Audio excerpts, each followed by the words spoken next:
Bon, il y a Marine Le Pen qui fait un discours à la tribune de l'Assemblée nationale. Elle explique que l'Ukraine ne peut pas gagner la guerre contre la Russie sans l'OTAN, le discours qu'on entend habituel et qui est un discours logique. Et donc tout de suite, ça hurle dans la salle, comme d'habitude, vous savez, ça bugle tout le temps là-dedans. Mais non, le pire, c'est pas ça. C'est après l'intervention de Baby Attal. Vous savez, Baby Attal oh, je peux plus. Non mais...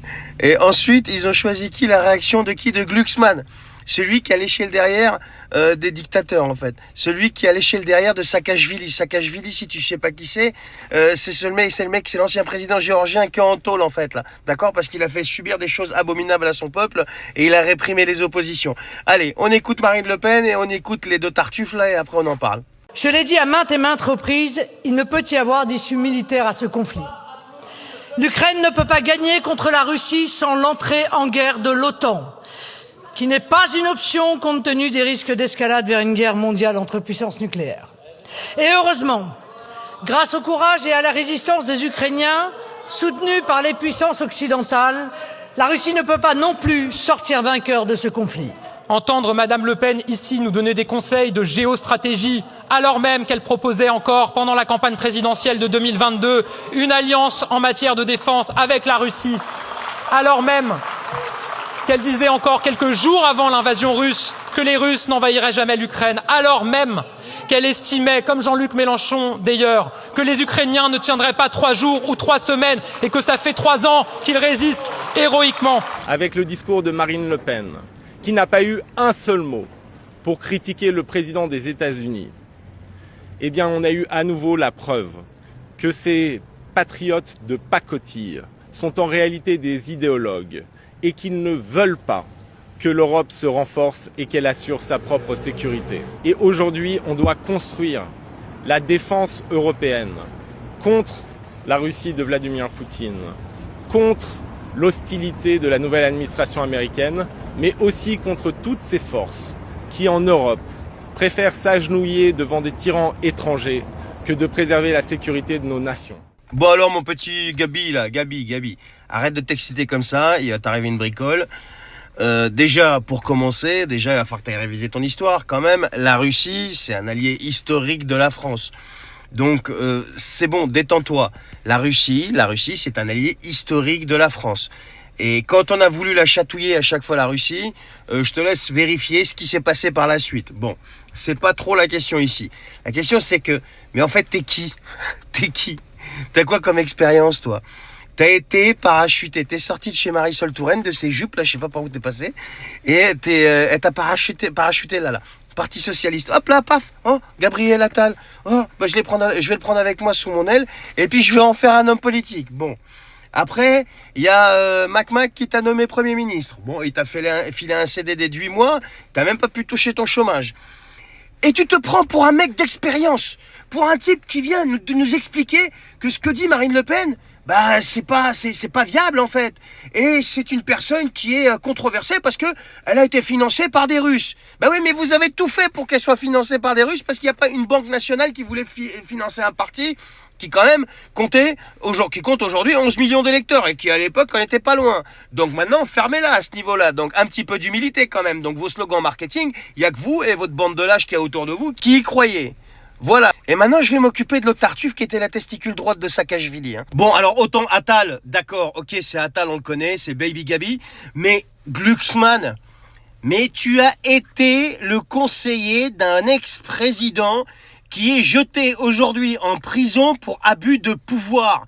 Et tu viens oser nous parler de liberté, de sécurité européenne, de démocratie, de je sais pas quoi, mais t'as conseillé une ordure qui a martyrisé son peuple. Tu étais son conseiller, tu lui rédigeais ses discours.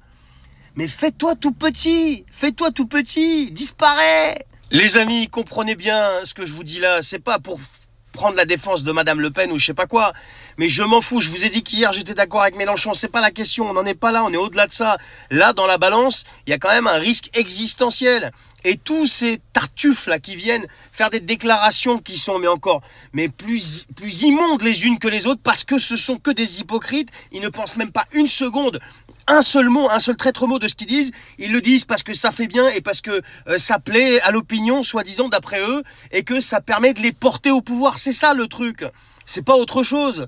S'ils avaient quelque chose à faire de la sécurité des Ukrainiens et de sauver des vies, ils s'asseyeraient à une table pour négocier la paix. Parce qu'ils savent très bien, et tout le monde le sait, que contre une puissance nucléaire, il est impossible de gagner une guerre, à moins de rentrer dans un conflit nucléaire. Point barre, ça s'arrête là.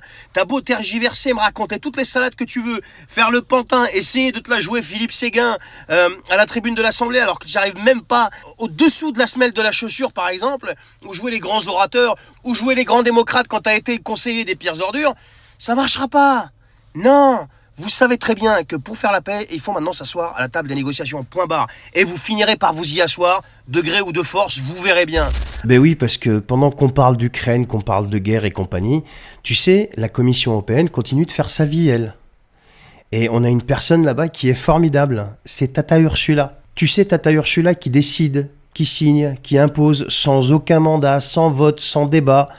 Mais oui, elle est élue par personne, mais elle continue de transformer l'Union européenne comme elle le veut en marché ouvert, aux multinationales, à la concurrence déloyale, sans se soucier des conséquences pour les peuples.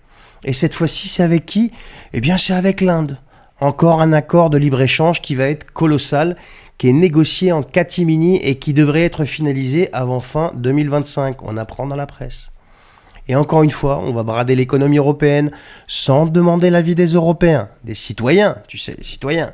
Et encore une fois, les peuples n'auront rien à dire. Comme pendant le Mercosur, c'est pas une première, tu le sais déjà. Elle a déjà signé avec le Mexique, la Malaisie, le Vietnam, elle a validé l'accord avec le Mercosur qui inonde nos marchés de viande sud-américaine produite sans aucune norme que nos agriculteurs ici doivent respecter. Et elle pousse avec le Canada aussi, tiens, le CETA, qui lui met en concurrence directe nos éleveurs avec les fermes industrielles nord-américaines. Voilà. Et à chaque fois, c'est le même schéma. Les multinationales en profitent, les producteurs locaux, eux, qu'ils crèvent, tant pis, hein, c'est comme ça, hein. Et les normes sont complètement contournées. Oui, les normes qu'on impose à nos propres agriculteurs, à nos propres éleveurs.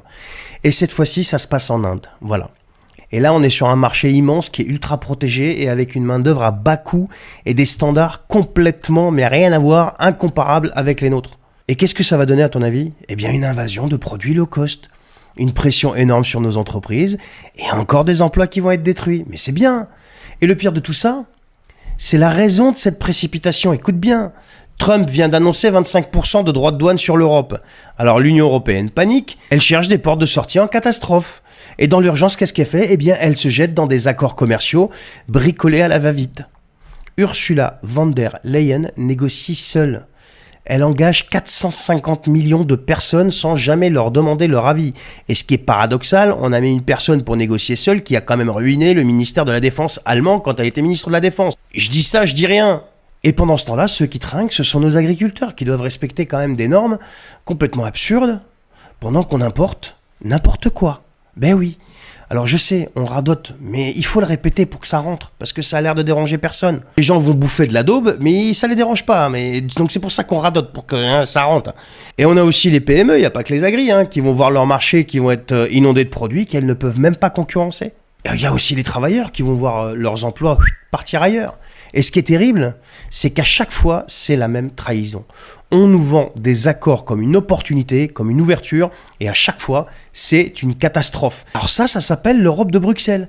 C'est l'Europe pour laquelle ils veulent plus d'Europe. Une Europe où les nations n'ont plus du tout de souveraineté économique, tu vois. Et quand t'as plus de souveraineté économique, t'as plus de souveraineté monétaire, t'es plus du tout une nation, t'es plus rien du tout en fait. T'es un sous-fifre. On a une Europe où des bureaucrates, qui sont pas élus, signent des accords, qui détruisent des économies locales. Une Europe où les peuples ne comptent plus, je suis désolé. Alors, le problème, c'est pas ça. Le problème, c'est qu'ils le font parce qu'ils peuvent le faire, parce qu'on leur permet de le faire. La question est jusqu'à quand on va accepter ça ? Jusqu'à quand ?